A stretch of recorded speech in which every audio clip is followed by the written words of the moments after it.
Guys, welcome back to my YouTube channel. मैं हूं Christina और आज मैं आपके लिए एक और इंटरेस्टिंग वीडियो लेके आई हूं जिसमें मैं आपको डिफरेंस बताने वाली हूं यूके की लाइफ का और इंडिया की लाइफ का, अपने एक्सपीरियंस से जो मैंने फील किया है कि क्या है। अभी 2 दिन पहले ही मुझे यूके आए हुए पूरा 1 साल कंप्लीट हो गया है। और यूके आने की अगर मैं बात करूं तो वो मेरा डिसीजन कभी था नहीं, मतलब मुझे कभी आना नहीं था। और मैं उन्हीं लोगों में थी जो कहते थे कि मुझे अपनी जगह नहीं छोड़नी, अपना देश अपना होता है, ठीक है। और बहुत सारे लोगों ने भी क्वेश्चन किया मेरे डिसीजन को, क्योंकि मैं और मेरे हस्बैंड दोनों हम लोग गवर्नमेंट जॉब कर रहे थे और एक ठीक ठाक हम लोगों की इनकम थी। और सबने ये कहा कि यहाँ पे तुम्हारी इतनी अच्छी खासी सैलरी है, तुम दोनों इतना अच्छा जब कमा रहे हो तो तुम्हें बाहर जाने की क्या जरूरत है। जिन लोगों के पास अपॉर्चुनिटीज नहीं होती है वो लोग मजबूरी में घर छोड़ते हैं और जाते हैं, तुम्हें क्यों जाना है। और मेरे को तो सच में आना ही नहीं था। अगर मैं बताऊं तो मेरी जो स्कूलिंग हुई है वो मेरी सिटी में ही हुई हमेशा। उसके बाद जो मेरा कॉलेज था वो भी मेरे घर से आधे घंटे की दूरी पे था। हॉस्टल में रही मैं, पर मेरा घर बिल्कुल पास में था।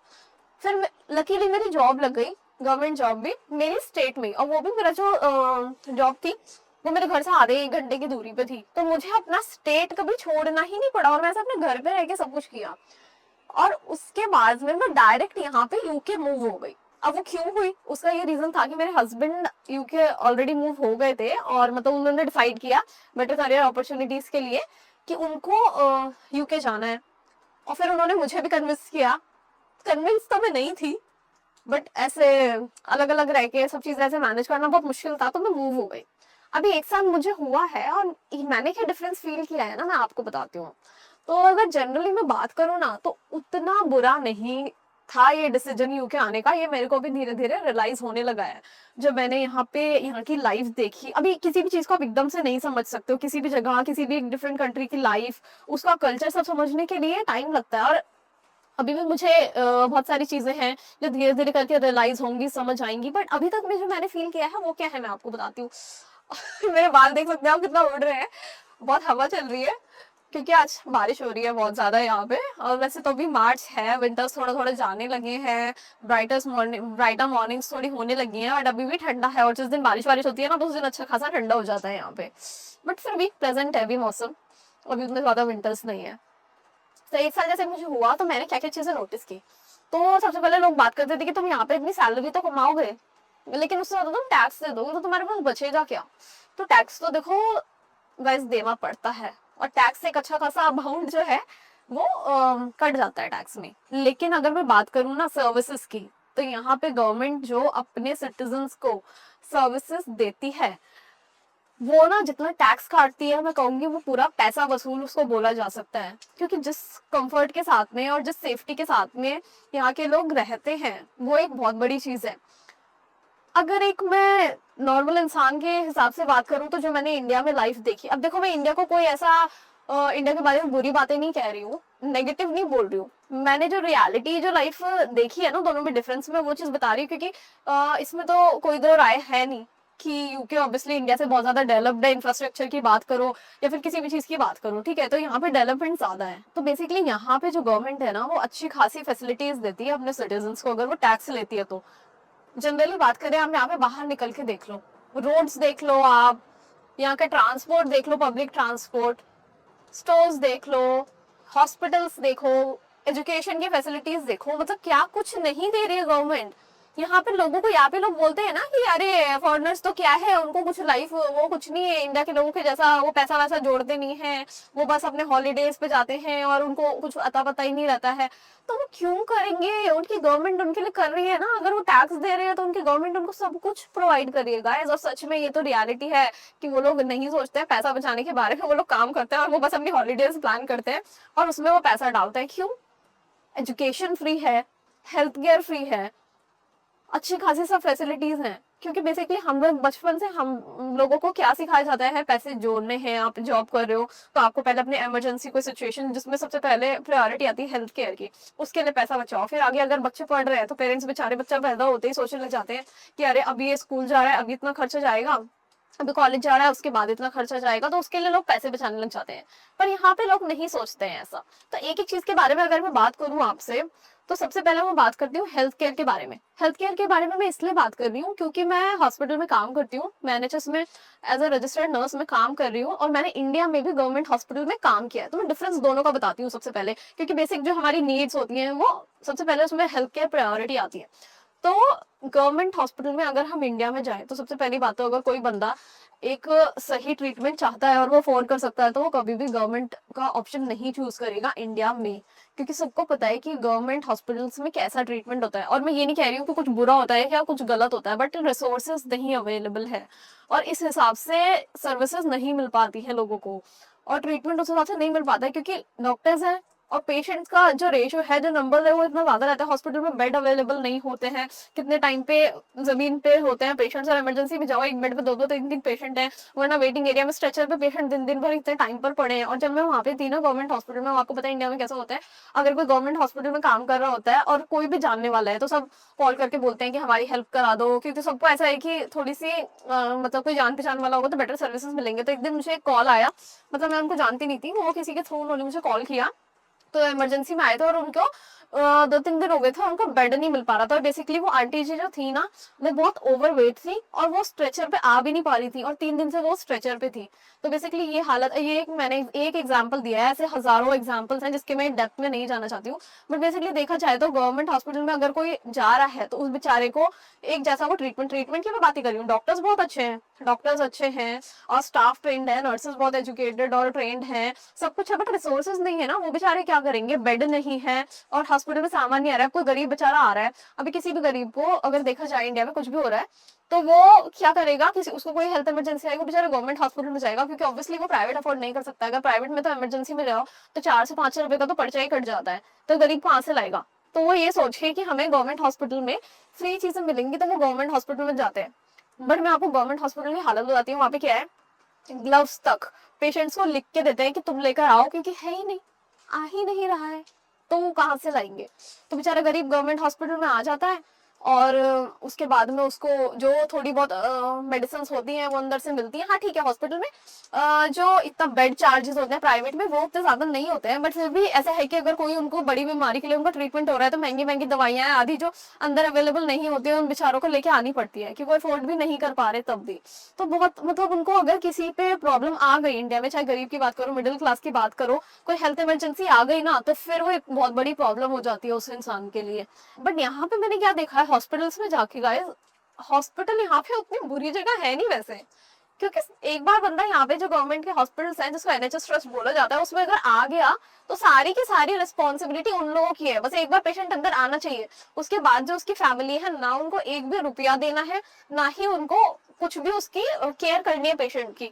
सारा कुछ स्टाफ करता है यहाँ पे, हेल्थ केयर असिस्टेंट्स होते हैं जो कि ट्रेंड होते हैं, सब होते हैं पेशेंट की पर्सनल केयर करने के लिए। पेशेंट को चाय चाहिए, पानी चाहिए, कुछ भी चाहिए, सब कुछ उसको हॉस्पिटल के अंदर मिलता है और सब कुछ उसकी केयर की जाती है। अब इंडिया में तो क्या है, बेचारे फैमिली मेंबर्स हैं, वही साथ में वही पेशेंट को नहला रहे हैं, धुला रहे हैं, सामान लेके आ रहे हैं, और जितना पेशेंट बीमार है उससे ज्यादा बेचारे वो बीमार हो जाते हैं, क्योंकि दवाई लाने आने के लिए उनको चक्कर काटते हैं, सब कुछ करना है। यहाँ पे तो कुछ भी नहीं करना है, एक बार उन्होंने पेशेंट हॉस्पिटल चला गया तो बस हॉस्पिटल वाले ही सब कुछ करेंगे, ना 1 रुपया भी। कोई भी दवाई, कोई बड़ी से बड़ी सर्जरी हो जाए, कोई बड़े से बड़ा प्रोसीजर हो, एक एक सामान अंदर से अवेलेबल होगा और एक भी उनको रुपया नहीं देना, ना ही उसके रिलेटिव को या फैमिली मेंबर को लाने ले जाने के लिए चक्कर काटते हैं। और अगर मैं ट्रीटमेंट ही नहीं, मेडिकल ट्रीटमेंट की बात नहीं कर रही हूँ, पेशेंट को ट्रीट कैसे किया जाता है, बिहेव कैसे किया जाता है, उसके बारे में बात करूँ ना गाइज, तो इतना कंपैशनेटली ट्रीट किया जाता है कि जैसे हम अपने फैमिली मेंबर को ट्रीट कर रहे हैं। डॉक्टर्स पेशेंट की बात सुनेंगे, उनको टाइम देंगे, उनको सारा प्रोसीजर एक्सप्लेन किया जाएगा, उनके जो चॉइसेस हैं उनको रिस्पेक्ट किया जाएगा। अगर पेशेंट ने बोला मुझे ऑपरेशन नहीं कराना है तो अपने यहाँ कहेंगे तो ठीक है, आए क्यों। जब तुम्हें, मैंने कई बार डॉक्टर्स को ही बोलते हुए सुना है कि अगर कोई ट्रीटमेंट ऑप्शन दिया जा रहा है, ठीक है नहीं कराना है तो यहाँ पे टाइम क्यों वेस्ट करो, घर जाओ। यहाँ पे ऐसा नहीं किया जाता है, यहाँ पे इंसान को इंसान की तरह ट्रीट किया जाता है। उन लोगों को ऑप्शंस दिए जाते हैं कि अच्छा अगर आप सर्जरी नहीं करा सकते हो तो उसका रिस्क का सब उनको एक्सप्लेन किया, और ऑल्टरनेटिव्स दिए जाते हैं। उनके रिस्पेक्ट को जो है वो बहुत ज्यादा उनकी जो वैल्यू है उसको रिस्पेक्ट किया जाता है यहाँ पे। मतलब एक इंसान को इंसान की तरह, मैं कहती हूँ, यहाँ पर ट्रीट किया जाता है। और इस चीज में मैं तारीफ करूंगी ब्रिटिश लोगों की कि सच में वो अपने लोगों को कैसे ट्रीट करते हैं और कैसा उन्होंने अपने लोगों के लिए एक जगह बनाई है। क्योंकि मैं बोलूंगी, क्योंकि इंडिया में सब एक दूसरे को कैसे ट्रीट करते हैं, कोई अमीर है तो वो तो अपना सर चढ़ा के ऊपर घूम रहा है, गरीब को क्या समझता है। और यहाँ पे ऐसा वाला कल्चर भी नहीं है, उसके बारे में भी मैं बात करूंगी। तो ऐसा उन लोगों ने अपनी कंट्री को बनाया है कि उनके लोग इस तरह से यहाँ पे इतना कंफर्टेबली रह रहे हैं। तो क्या होता है कि हॉस्पिटल में एक तो उनको कुछ भी खर्चा नहीं करना है, प्लस फैमिलीज को कुछ भी करना नहीं है। वो सिर्फ आते हैं विजिटिंग आवर्स में और विजिट करते हैं आराम से अपने पेशेंट्स के पास। हाँ, विजिटिंग आवर्स होते हैं, उसके लिए रूल्स है बट हमारे यहाँ जैसा नहीं है कि अरे एक बंदे से ज्यादा यहाँ पे नहीं रुकेगा। और अगर कभी भी मैंने देखा है कि रिलेटिव्स आते हैं ना, तो डॉक्टर्स हो, नर्सेज हो, कोई भी हो, तो उनको बहुत ऐसे देखते हैं कि अरे तुम आए हो, ये कर रहे हो, वो कर रहे हो। उनको मतलब बोला जाता है कि तुम इन्फेक्शन कर रहे हो, एक ही जना आओ। मतलब कुछ चीजों में वो चीजें ठीक है, बट रिलेटिव्स और फैमिली जब विजिट करने आते हैं ना, तो उनको अच्छे से हॉस्पिटल में ट्रीट नहीं किया जाता। यहाँ पे फैमिली को भी उतनी ही इंपॉर्टेंस दी जाती है जितनी पेशेंट को, क्योंकि अगर पेशेंट बीमार है तो वो इस चीज को कंसीडर करते हैं कि फैमिली उसके लिए परेशान होगी। तो वो उन लोगों को भी एक्सप्लेन करते हैं, उनको भी अगर फैमिली मेंबर है, कोई पेशेंट है यहाँ पे, उनको भी ऑफर किया जाता है कि आपको कोई हॉट ड्रिंक चाहिए, कॉफी चाहिए, चाय चाहिए, कुछ प्रॉब्लम है तो डॉक्टर से बात करनी है। मतलब बहुत अच्छे से उन लोगों को ट्रीट किया जाता है। और पेशेंट अगर आया है, उसको घर कैसे जाना है, एम्बुलेंस अरेंज करना, उसको ट्रांसपोर्ट अरेंज करना, सब कुछ वो लोग करते हैं।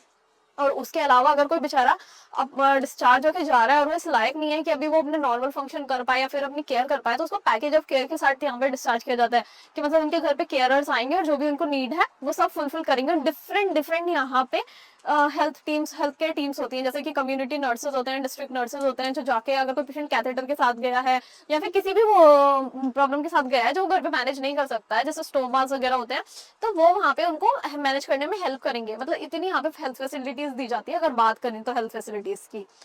और ये तो सिर्फ हेल्थ फैसिलिटीज की बात हो गई, बहुत सारी चीजें हैं डिटेल में, बट मैं आपको ब्रीफली मतलब बता रही हूँ कि कितना अच्छा उनको हेल्थ केयर प्रोवाइड किया जाता है और कैसे उनको ट्रीट किया जाता है। और यहाँ पे जब भी इंटरव्यू के लिए जाते हैं ना गाइस, तो हमारे यहाँ कैसा होता है कि नॉलेज असेस करते हैं। और नॉलेज तो देखो कोई किसी का असेस नहीं कर सकता दो चार टॉपिक पे क्वेश्चन पूछ के। और यहाँ पे जो देखा जाता है, जो मोस्टली क्वेश्चंस होते हैं वो वैल्यू बेस्ड होते हैं।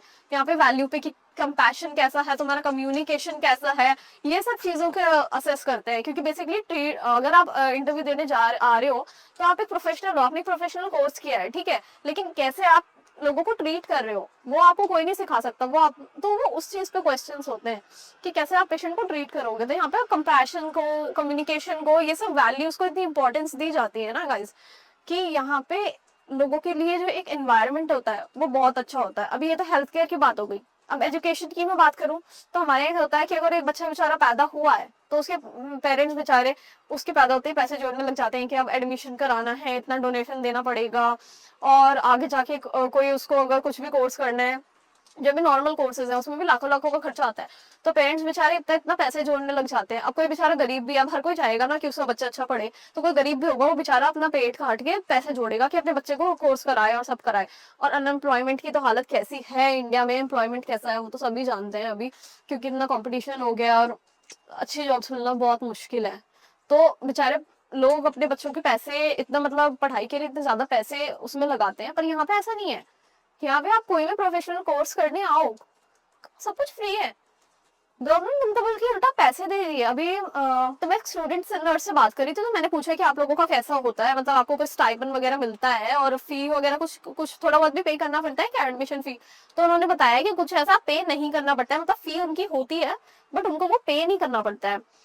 उनका बेसिकली ऐसा होता है कि जब वो अपना कोर्स कंप्लीट कर लेंगे तो शायद उनकी सैलरी में से थोड़ा थोड़ा अमाउंट एक टाइम तक कटता रहेगा। कैमरा फिर से हिल रहा है, हवा बहुत चल रही है। तो उनको ऐसा था उनको करना पड़ेगा, पर कुछ कुछ जो सीन्स होते हैं उसमें वो भी उनका कि वो भी चीज वो बाईपास कर देते हैं और उनको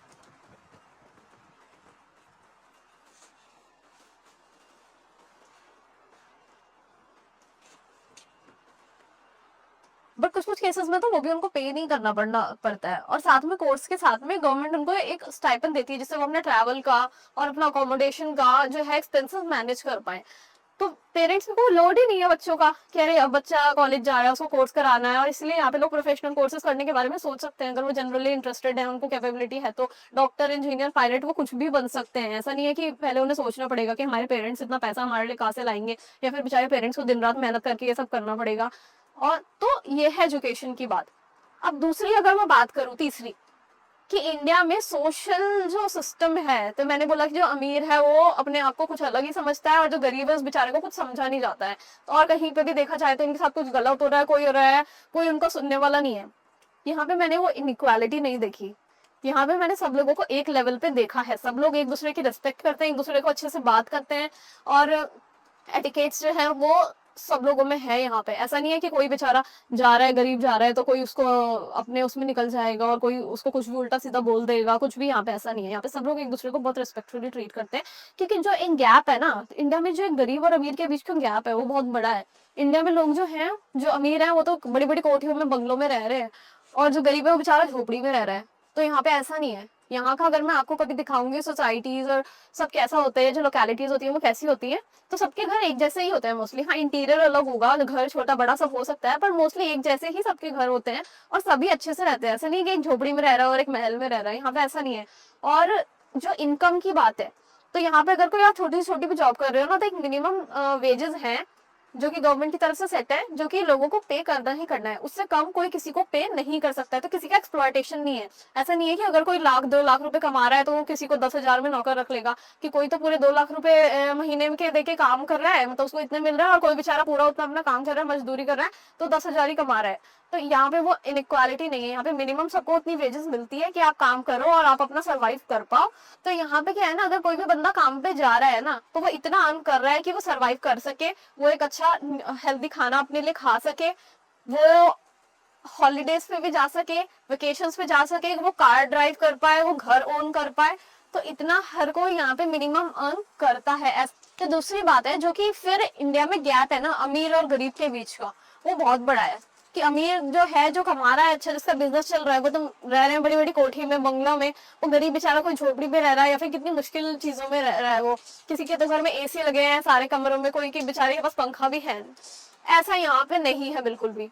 यहाँ पे अगर मैं आपको घर दिखाऊं ना, लोकेलिटीज दिखाऊं, यहाँ के रेजिडेंशियल जो एरियाज हैं, सारे घर एक जैसे होते हैं। सब पे जिस तरह से, मतलब हाँ इंटीरियर अलग हो सकता है, और घर में हाँ किसी का घर बड़ा है छोटा वो हो सकता है, लेकिन ऐसा नहीं है कि कोई बेचारा कैसी कंडीशन में रह रहा है और कोई कैसे रह रहा है। सबके घर में बेसिक चीजें, बेसिक सब फर्नीचर और हीटिंग, क्योंकि यहाँ पे ठंडा बहुत पड़ता है, तो यहाँ पे सारे घरों में हीटिंग होती है। तो ऐसा नहीं है कि किसी के यहाँ किसी के नहीं है, सारे घर में हीटिंग होगी। बेसिक जो भी फैसिलिटीज है वो सबके पास है यहाँ पे, घरों में सबके। कोई होमलेस है तो उसकी बात अलग है, और वैसे भी इतने होमलेस लोग यहाँ पे तो मैंने इतना कोई देखे भी नहीं है। अगर कोई होता भी है तो उसको लोग हेल्प करते हैं, गवर्नमेंट उसको हेल्प करती है बहुत। मतलब बेसिक नेसेसिटीज के लिए जो चीजें चाहिए ना, वो यहाँ पे सबके पास है। और यहाँ पे एक जो मिनिमम जो सैलरी होती है ना, अगर कोई बंदा काम करने के लिए जा रहा है किसी भी जॉब पे, तो एक मिनिमम जो उसको पे रेट मिलना चाहिए वो गवर्नमेंट की तरफ से सेट होता है, और उससे कम कोई पे नहीं कर सकता है।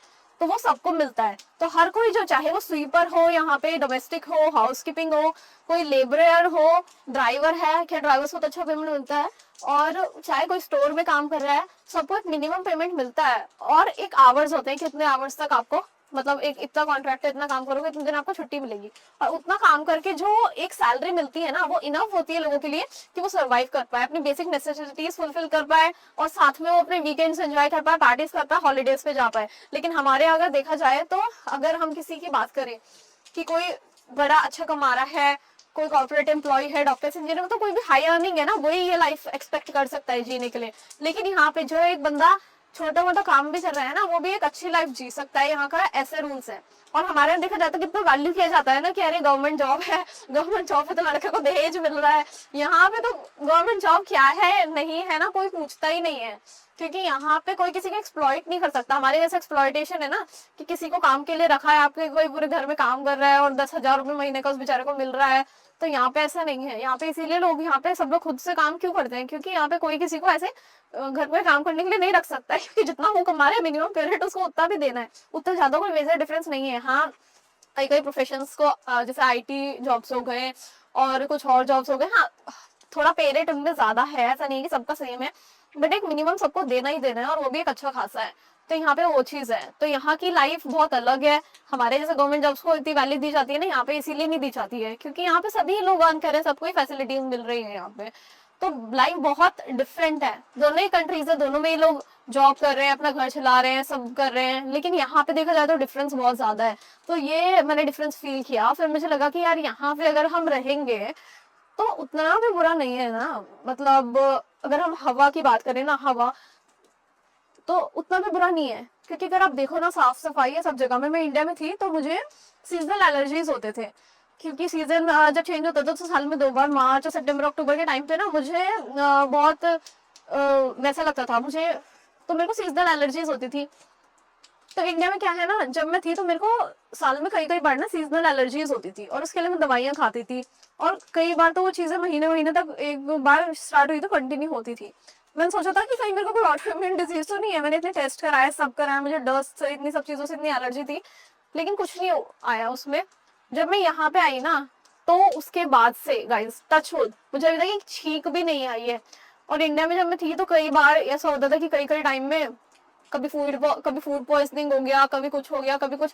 यहाँ पे आके मैंने वो चीज फेस ही नहीं करी है कभी, क्योंकि गाइस यहाँ पे फूड की जो क्वालिटी होती है ना, फूड क्वालिटी और कैसा फूड सर्व हो रहा है, फूड जो स्टैंडर्ड्स होते हैं वो सब इतने अच्छे से मेंटेन किए जाते हैं, उस सब चीजों को इतना सीरियसली लिया जाता है ना। यहाँ पे हर चीज पे एक्सपायरी डेट होती है। इवन आप सोचोगे प्याज पे, जब मैं आके तुम कहती थी प्याज पे क्या एक्सपायरी डेट लगाइए, प्याज एक्सपायर होती है क्या?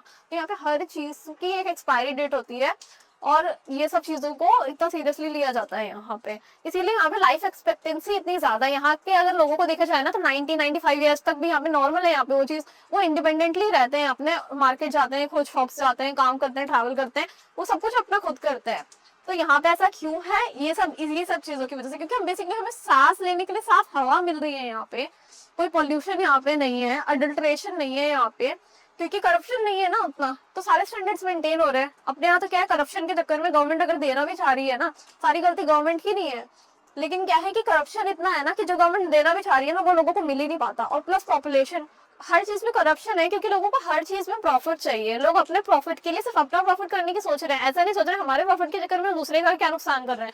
कहीं पे जूस, एक सिंपल एक जूस की दुकान पे आप जाओगे ना जूस पीने के लिए, तो ये उसमें इतना केमिकल और सब मिला देगा, वो फ्रूट का तो नाम ही नहीं होगा जब फ्रूट आप जूस ले रहे हो। तो ये हर जगह पे, सिर्फ किसी भी सेक्टर में आप जाओ ना, हर जगह पे अडल्ट्रेशन है और हर जगह पे स्कैम्स हैं। लोग अपने पैसे, सबको अमीर बनना है, सब बस प्रॉफिट कमाने के चक्कर में किसी का भी कुछ भी कर रहे हैं। तो करप्शन इतना है ना कि जो भाई अभी सोशल मीडिया आ गया, सब सोशल मीडिया पे बोल रहे हैं, चीजों का एस्केलेट कर रहे हैं, लेकिन फिर भी कुछ सेक्टर्स है ना जो इम्प्रूव हो ही नहीं पा रहे हैं। और शायद मतलब बहुत सारी चीजें बहुत इम्प्रूव हुई हैं, लेकिन जिस लेवल पे होना चाहिए उस लेवल पे होने में मुझे नहीं पता कि कितना टाइम लगेगा और कभी ये सब चीजों के चलते हो पाएगा भी या नहीं हो पाएगा। लेकिन यहाँ पे जो एक लाइफ बनाई है, सिर्फ गवर्नमेंट ने नहीं, लोग भी उसके लिए रिस्पॉन्सिबल होते हैं। यहाँ पे देखो ना, सड़क पूरी साफ है, क्यों? क्योंकि गवर्नमेंट थोड़े ना इंश्योर करेगी, लोग इंश्योर करेंगे। कोई कूड़ा नहीं फेंक रहा है, सब लोग एटिकेट्स फॉलो कर रहे हैं, तो इसीलिए यहाँ की लाइफ अच्छी है। इन लोगों ने खुद बनाई है, वो हम पे है वो चीज बनाना, कि हम कैसे लाइफ जी रहे हैं। तो एक या दो लोगों से नहीं होता, वो एक पूरी सोच होती है। तो इन लोगों ने बेसिकली इतने सालों से अपनी कंट्री को ऐसा बनाया है, इसलिए इनकी कंट्री ऐसी है। और मेरा एक्सपीरियंस उतना बुरा नहीं रहा, और अगर मुझसे पूछा जाए ना तो मैं यहाँ पे आगे ही कंटिन्यू करना चाहूंगी। भले ही मैं 1 साल पहले आना नहीं चाहती थी, अब कोई मुझसे पूछेगा ना तो मैं वहां पे वापस जाना नहीं चाहती हूँ। तो गाइस ये मेरा एक्सपीरियंस था, मैंने कोई किसी कंट्री को डिसग्रेस करने की कोशिश नहीं की है, मैंने सिर्फ आपको रियलिटी बताई है कि क्या है। ओके, तो फिर से मिलते हैं नए इंटरेस्टिंग फैक्ट्स के साथ एक नई इंटरेस्टिंग वीडियो पे। और मैं जा रही हूँ घर अपने, क्योंकि इतनी हवा चल रही है, तो मैंने सोचा कि आज थोड़ी सी एक वीडियो बनाती हूँ और आप लोगों को, अभी मेरे को नए जैसे 1 साल हुआ है तो मैं 1 साल का मैं आपको एक्सपीरियंस बताती हूँ। फिर से मिलते हैं नेक्स्ट वीडियो में। ऐसे इंटरेस्टिंग फैक्ट्स जानने के लिए प्लीज मुझे फॉलो करो और मुझे सपोर्ट करो। बाय।